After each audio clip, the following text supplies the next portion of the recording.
తెలంగాణ రాష్ట్ర ప్రజలకు big alert. ఈ జిల్లాల్లో భారీగా పెరుగుతున్న ఎండల తీవ్రత. తెలంగాణ రాష్ట్రంలో 8 ఉమ్మడి జిల్లాలకు వాతావరణ శాఖ భారీగా పెరుగుతాయని తెలిపింది.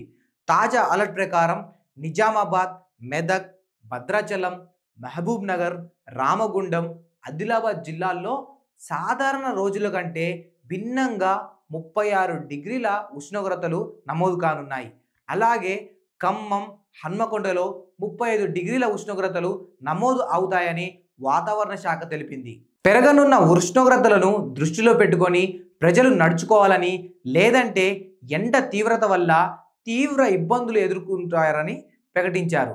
కాగా ప్రతి సంవత్సరం సంక్రాంతి పండుగ తర్వాత చలికాలం కొద్దిగా తగ్గిపోతుంది.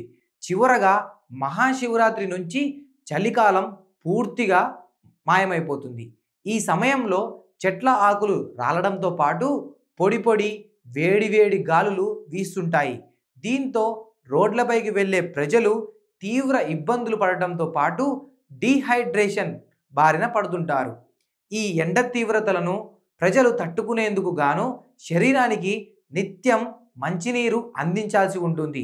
అలాగే వైట్ కలర్ కాటన్ దుస్తులను ధరించాలని నిపుణులు సూచిస్తున్నారు. మరీ ముఖ్యంగా అవసరం అయితేనే బయటకు వెళ్ళాలని అధికారులు ప్రజలకు సూచిస్తున్నారు. కాగా ఈ సంవత్సరం సాధారణం కంటే ఎక్కువ ఎండలు కొడతాయని, ఇందులో భాగంగా ముందస్తుగానే ఎండ తీవ్రత పెరుగుతుందని విశ్లేషకులు చెబుతున్నారు.